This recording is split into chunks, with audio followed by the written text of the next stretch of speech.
Assalamualaikum warahmatullahi wabarakatuh. Bahas Sobo Bandia dalam mata kuliah Budaya Minangkabau pada pertemuan nan kedua. Dalam pertemuan nan kedua kita akan berbicara tentang asal-usul Minangkabau. Dalam materi asal-usul Minangkabau ada 3 poin yang akan Ananda pahami. Nan pertama, asal-usul orang Minang secara temuan empiris. Nan kedua, asal-usul orang Minangkabau secara historiografis. Nan ketiga, baa identitas orang Minang di Minangkabau. Sabalut Ibu melanjutkan 3 poin nan terpenting iko di dalam mata kuliah budaya Minangkabau. Kita saksikan dulu video durasi 11 menit tentang asal-usul orang Minang. Silakan. Halo sobat semuanya, kali ini video kita ambil dari gedung KLCC Malaysia Kuala Lumpur. Terlihat di belakang saya ada gedung kembar KLCC. Kali ini kita akan membahas tentang asal-usul nagari Minangkabau. Mari kita saksikan bersama. Siap.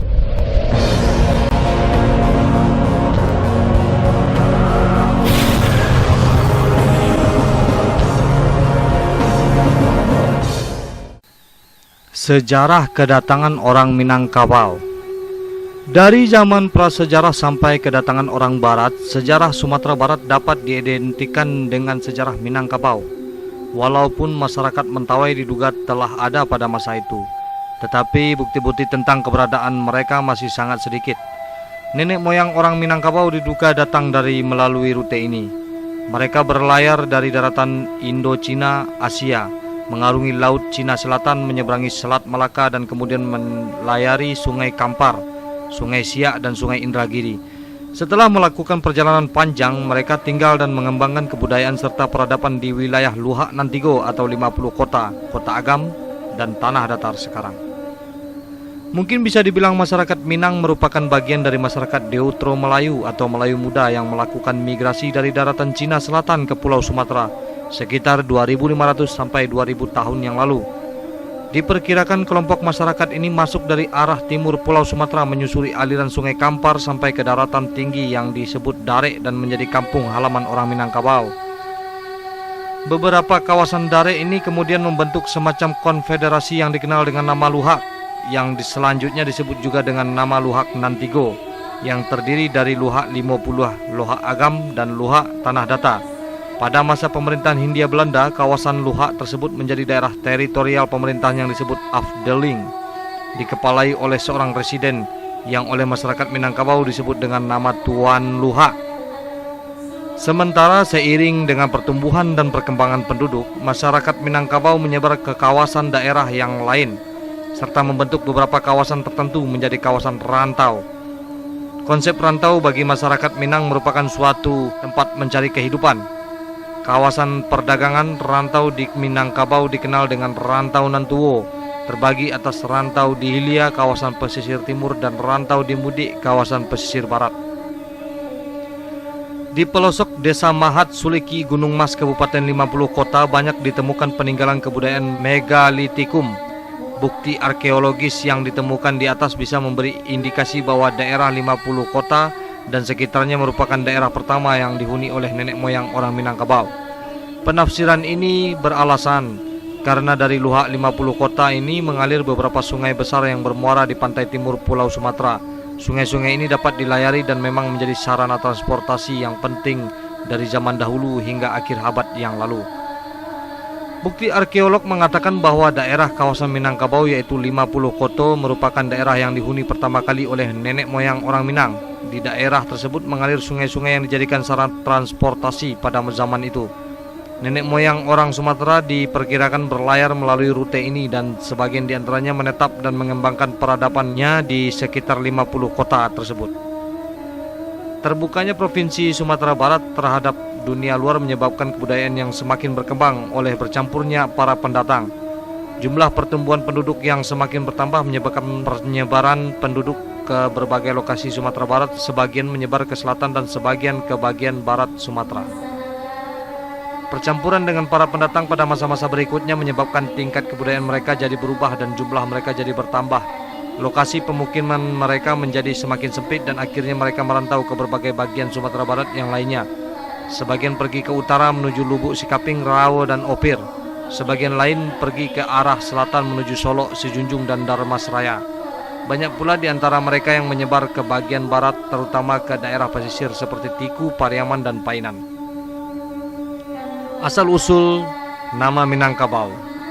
Menurut etimologi asal nama Minangkabau berasal dari dua kata, Minang dan Kabau.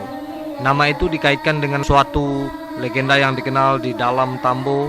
Dari Tambo tersebut, konon pada suatu masa ada satu kerajaan asing, biasa ditafsirkan sebagai Majapahit, yang datang dari laut akan melakukan penaklukan. Untuk mencegah pertempuran, masyarakat setempat mengusulkan untuk mengadu kerbau. Pasukan asing tersebut menyetujui dan menyediakan seekor kerbau yang besar dan agresif, sedangkan masyarakat setempat menyediakan seekor anak kerbau yang lapar. Dalam pertempuran, anak kerbau yang lapar itu menyangka kerbau besar tersebut adalah induknya.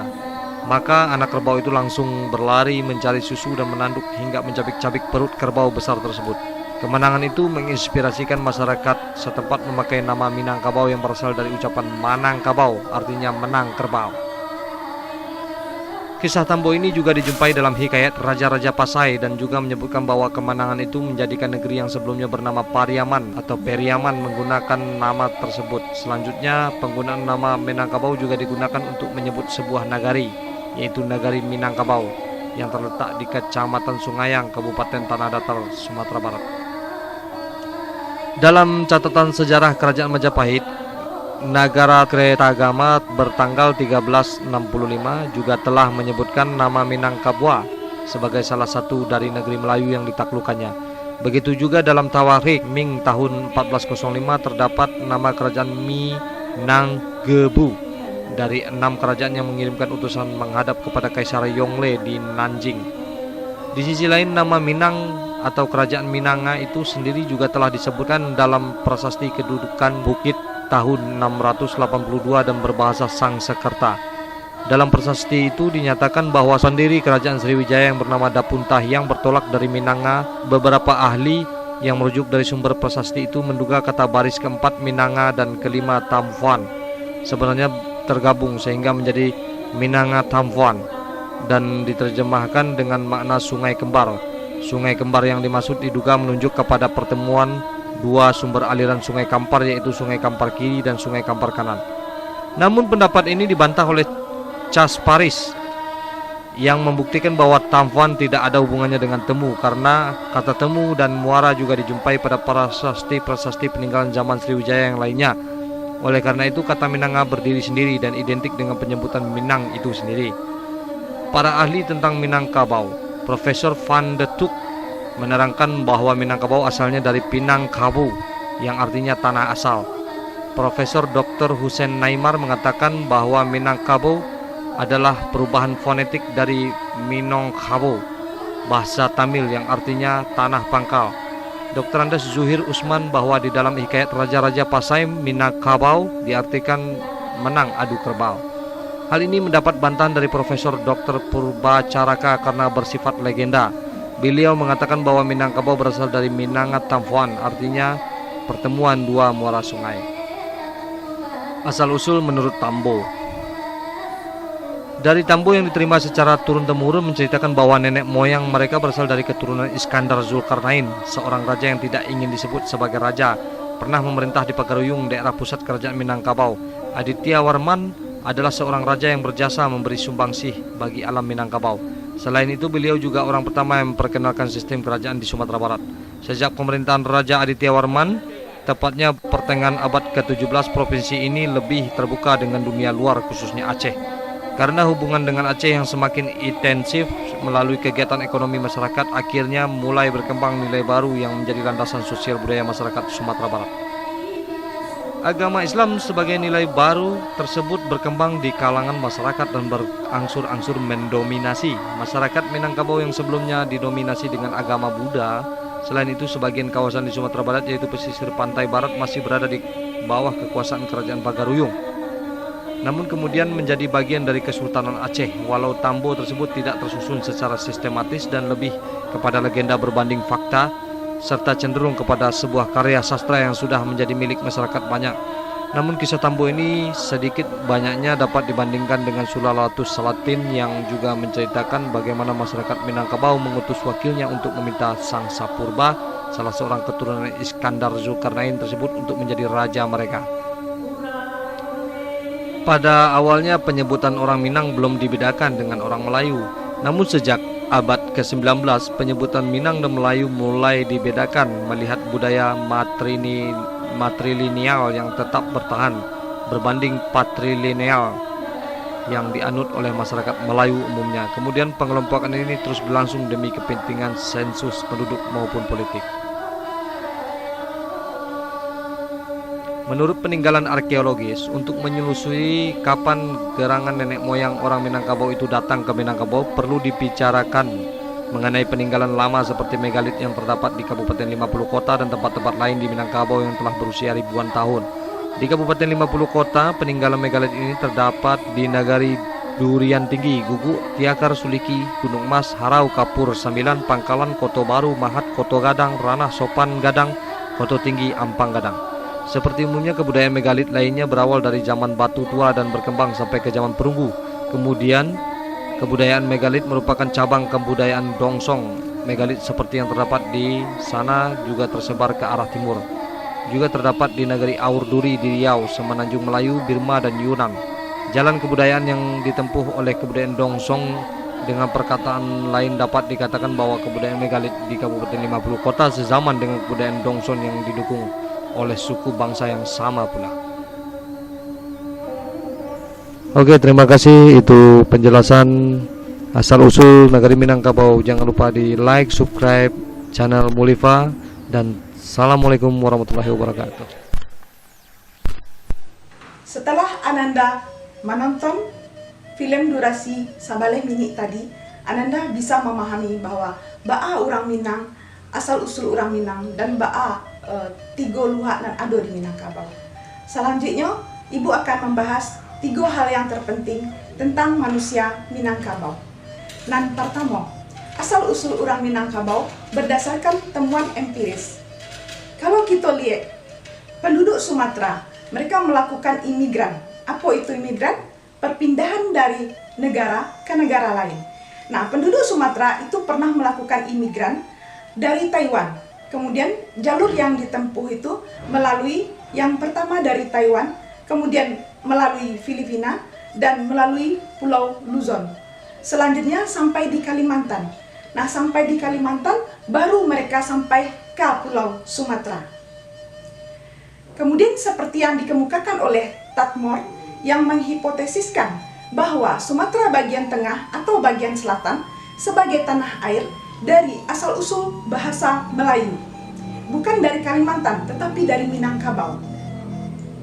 Dalam argumentasi Benyamin kita lihat, termasuk ada kelompok budaya Melayu dan matrilineal kemungkinan telah bermula sebagai hasil bepergian sebagian besar laki-laki meninggalkan istri sebagai tempat bagi mereka, para lelaki, pergi merantau dalam bentuk primordial selama pada masa ekspansi pertanian pionir dengan meninggalkan wanita-wanita di rumah dengan anak-anak mereka.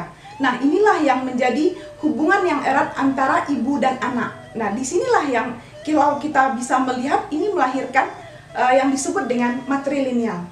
Kemudian juga kita lihat bahwa nenek moyang orang Minang itu diduga datang dari daratan Indochina melalui lautan Cina Selatan, menyeberangi Selat Malaka, kemudian melalui Sungai Kampar, Siak, dan Indragiri. Sebagian di antara mereka itu mengembangkan kebudayaan serta peradaban mereka yang berasal dari kebudayaan 50 kota. Nah, kebudayaan 50 kota itulah berdasarkan asal-usul orang Minang, diantaranya ada ilmu perbandingan bahasa dan bukti dari arkeologis. Sekilas tampak memang ada perbedaan, namun ada juga kesamaan yang kita temukan. Ada tali kebudayaan dan tali bahasa yang menghubungkan bangsa-bangsa Austronesia. Selanjutnya yang kedua, kok kita berbicara tentang asal-usul orang Minang berdasarkan historiografi. Apa itu historiografi? Penulisan yang ditulis dalam bentuk penulisan sejarah. Ada 2 asal-usul orang Minang berdasarkan historiografi. Yang pertama ada tambo alam Minangkabau, nan kedua ada tambo alam adat Minangkabau. Nah, tambo alam Minangkabau kita ketahui bahwa penyampaian secara lisan itu dari tambo secara oral. Dalam istilah Minangkabau itu disebut dengan bakaba. Tahu Ananda apa itu bakaba? Nah, bakabako adalah sastra lisan yang ada di Minangkabau, disampaikan secara oral atau lisan yang berisi tentang kisah-kisah atau kejadian masa lampau yang disampaikan secara tertentu yang kita bisa lihat dari berbagai bentuk seperti upacara adat yang ada di Minangkabau. Kemudian tambo nan kedua disebut dengan tambo adai. Tambo adai itu adalah menceritakan adai atau sistem yang ada di dalam peraturan pemerintah di Minangkabau. Nan ketiga itu adalah identitas orang Minangkabau. Identitas orang Minangkabau terdiri dari 4 poin yang harus Ananda pahami. Nan pertama, masyarakat Minang itu bertahan sebagai penganut matrilineal yang terbesar di dunia. Kenapa Ambo katakan sebagai penganut matrilineal yang terbesar di dunia? Karena memang hanya ada di Minangkabau sistem kekerabatan matrilineal. Kemudian kalau nan kedua, kita bisa lihat di Cina. Nah, orang Cina ada di pedalaman Cina itu juga termasuk penganut sistem matrilineal yang ada di dunia. Kemudian nan kedua ku adalah prinsip adat Minangkabau nan tatuang kadalam adat basandi sarak basandi kitabullah yang disebut dengan ABS SBK. Artinya apa? Adat ko basandikan kepada hukum, hukum basandikan kepada Al-Quran. Yang berarti adat berlandaskan kepada ajaran-ajaran Islam dan ado. Nan ketiga kita lihat, orang Minang itu sangat menonjol di bidang perniagaan. Nah, hal ini banyak kita lihat orang Minang itu banyak nan manggaleh. Karena apa? Karena memang orang Minang menonjol di bidang perdagangan. Sebagai orang yang profesional, kaum intelektual, itulah orang Minang. Mereka juga merupakan pewaris dari tradisi lamo, dari kerajaan Melayu dan kerajaan Sriwijaya yang memang gemar berdagang dan dinamis. Kemudian nan keempat, lebih dari separuh jumlah keseluruhan anggota masyarakat ini berada di perantauan Minang. Kita ketahui sebuah disertasi dari Muhtar Naim yang berjudul tentang perantauan. Ba'a orang Minang di rantau, itu bisa kita lihat dari berbagai negara. Di masa negara ada orang Minang. Nah, artinya apa? Dari separuh keseluruhan anggota masyarakat di Minangkabau, Iko berada di perantauan. Orang Minang yang merantau itu umumnya bermukim di kota-kota besar. Nah, orang Minang itu kalau merantau ini nak pai ke dalam hutan. Orang Minang itu kebanyakan mereka pergi meninggalkan Minangkabau itu menuju kota besar seperti Jakarta, Bandung, Batam, Pekanbaru, Medan, dan sebagainya. Nah, itulah 3 poin yang terpenting di dalam manusia Minangkabau pada pertemuan nan kedua ko. Terima kasih Ananda, coba dipahami lagi di dalam buku Budaya Minangkabau itu alah ado sadonya. Ananda silahkan lihat di e-learning. Terima kasih, sampai ketemu pada minggu nan ketiga. Assalamualaikum warahmatullahi wabarakatuh.